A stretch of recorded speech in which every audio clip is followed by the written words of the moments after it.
Good afternoon, everybody. It's a great pleasure for me to be here.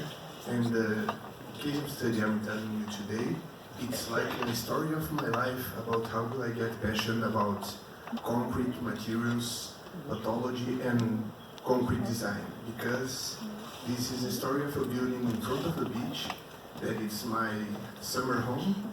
And I will tell you little by little how we get to the point that we have in here that's regarded to maintenance, aggressive environment, and so on.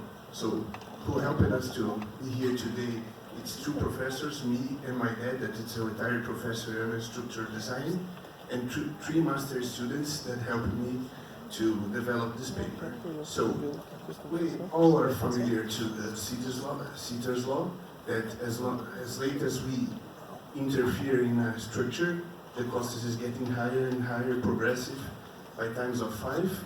And besides, I would like to remember how was the code here in Brazil, because we have some very thin layers for coverage for beams and slabs in the 80s, when most of the buildings in Brazil were built, and there are some characteristics that you can use this very thin layer of cover if you do a mortar higher than 1 centimeter.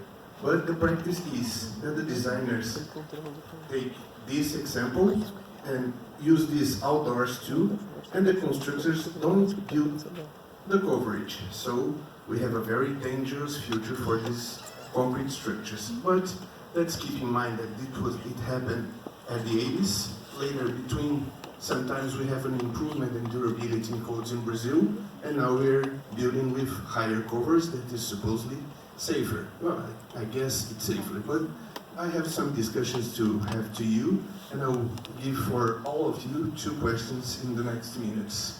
So this is the building just in front of the sea, in a very small city in north of Santa Catarina, like 5 hours driving north from here, close to a very famous city that is Balneário Camboriú. So there are some buildings there, all built at the 80s. So it was summer house for a lot of people there until 205, and then it's a change of Brazilian customs that some of you maybe are living this different life, that once the people retire, they go to live in their summer houses and they let the sons in the house in the big city. So this is part of the story that we are going to discuss. But the first question is, and really I want your participation here. Please raise your hand who say that marine environment is aggressive. Please raise your hand if you agree with me. Okay, so looking at these 2 images, just look at this metal screw. After 2 years we changed this inside of the building, we saw this melting corrosion. Besides, there is another building close to mine, or this case of study, that was not very well constructed. Poor concrete quality. Within 10 years, look what happens. It remembers me the picture that Mari Carmen and Paulo Andrade has in one of the manuals a few years ago. So there is no more steel here, just the marks of the ghost of the steel. So in this case, for sure, marine environment is aggressive. But I'll ask you again at the end. So let's talk about the building. So some corrosion spots appears at the facade, and sheet concrete starts to fall.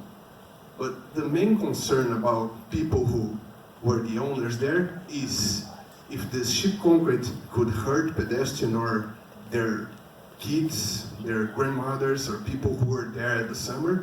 But more than that, these plastic bins were getting older and no longer elastic, and was getting hard to open, and people start to imagine that sometimes they would open the blind and all the blind could fall. And for them, it could be more danger than these small concrete chips.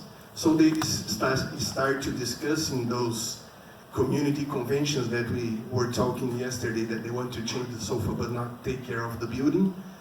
But there was engineers there, and they decided to hire a special engineer to get a report to say what to do and how to fix this. Is this a big problem or not?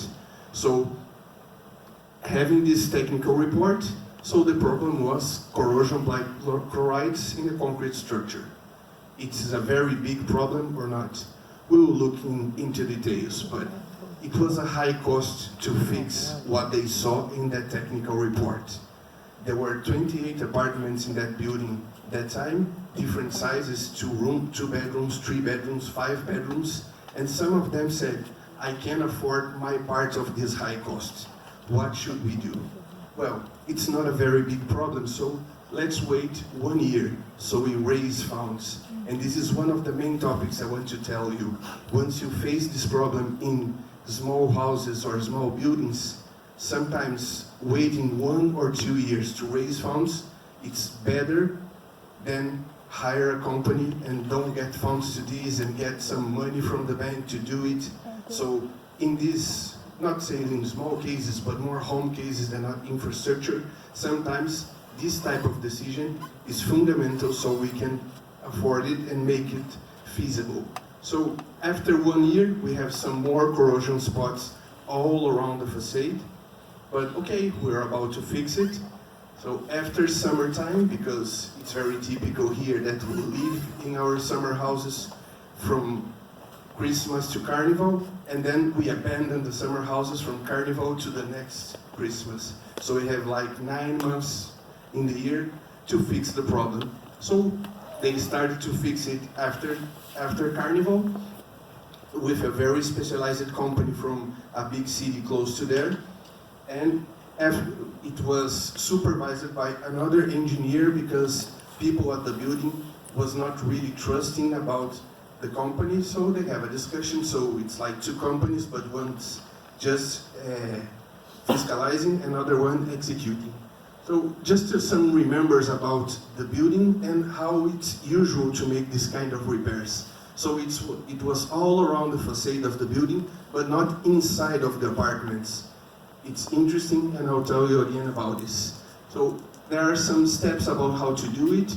We have to suspend some scaffoldings to make an inspection and see where cracked concrete with rubber hammers and specialized people to do this. And all the procedures, most of you are familiar, but we can discuss it later. So removing concrete, scarify and clean the concrete, and there are some techniques that we need to respect about the proper way to cut the concrete behind the bar so you can have corrosion in the outside layer and the internal layer. If you don't clean this, it will be a problem. There are the correct way to do it and the wrong way to do it, and it's very hard. You need carefully people to do this. It costs time, it costs money, and no, not everybody is able to do this properly. But nowadays we have good people for that. In 2003, in that region, it was quite hard to find. So clean the concrete, replace the rebars when need. After that, use epoxy adhesive and special concrete or grout to finish and replace the old concrete. Then you repaint to hide this, if you let me say, scars that you left in the building. So there were a lot of repairs in the beams and some columns close to the sea, but not all the columns. So after the repair, we can look at the facade. They repainted. It's quite okay. But 3 years later, look at this. It's more gray, and you can see a lot of the scars in the building.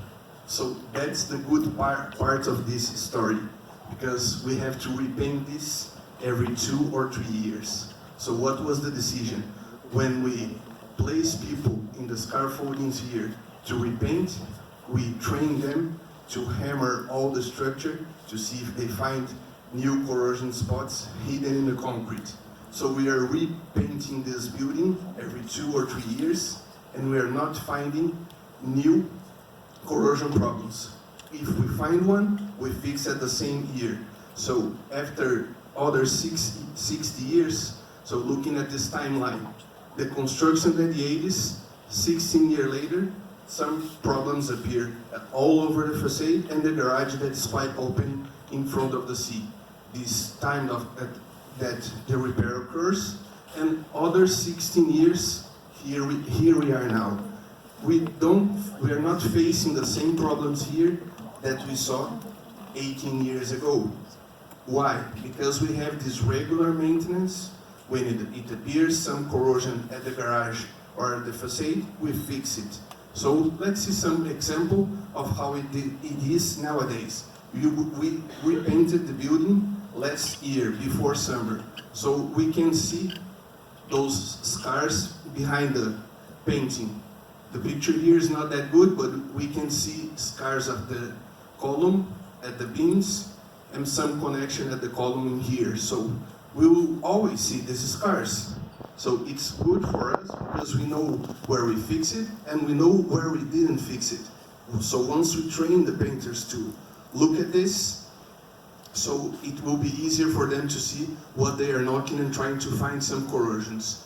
So we find some at this summer inside of the garage, some small spots. Remember, this was built with 5 millimeters coverage. But there are some slabs inside the same garage that didn't have the same quality, finality of painting, but we never touched this one, and it's the same 5 millimeters coverage. Besides, I found a new corrosion spot in one column at the end of the building. Here's the street, here's the sea for this left part. We didn't fix all the columns at that time in 2002, but now we have some columns to fix, and we have one special spot, this beam, that it's in the bar just in front of the building, in front of the sea. It's opening the concrete at the level of the rebar. So we're about to open this to refix it again, to see if it's accelerating because we cover with epoxy and some different materials that induce a type of potential differentiality that introduces corrosion or not. So we are always looking at this every 1 or 2 years. So now I just want to remember, we have this building in front of the sea, but we didn't find any indication of corrosion inside of the apartments. After 35 years, with this very small cover layer, 1.5 centimeters for beams and columns, 0.5 for slabs. So some conclusions that I say, not really conclusions, but lessons learned. What triggered the repair was not the corrosion, was the plastic beams that they were afraid that could fall in other people's head. But okay, high cost of the repair, we need to raise funds for 1 year. Besides, people could afford it. It was not that hard to divide during the year $3,000 or $4,000. So it's like $300 a month or $400 a month. It's affordable. If you have a second apartment at the beach, maybe you can pay for that. So after 70 years of the repair, the structure remains in good condition or better than the one we found in 2000, even in marine environment. But the success of this repair was the proper technique, appropriate materials, trained people, because it's a very carefully job. To fix some things that we recently saw about the bridges there with corrosion open, you cannot put anyone to fix this. You have to train them hard and very qualified people for that. But one of the messages I'm lefting for you today, regular maintenance save money in houses, bridges, dams, and everything. But I'll ask you again, is marine environment that aggressive? Most of you raised the hand, but the right answer is, it depends. Because in this case, after 35 years, we never found corrosion inside the building, just outside the building. So now it's not the time for us to discuss this, but we are modifying codes in Brazil, and the marine environment is aggressive, class 3. We have to take care about this, but outside, what about inside? Is that dangerous? We can change codes or not here in Brazil to think about thinner structures inside of the building and others outside of the building. So after 70 years, all the borders suffer corrosion, but inside Almost not. Besides, it's quite interesting. Most of the columns are not suffering corrosion. Maybe the compression has some relation to permeability of the concrete. So this short story raises a lot of questions. I let some of the questions for you to think, and we can discuss this at the coffee break. Thank you for your kind attention. Thank you for all the organization of this amazing conference. I hope to see you again.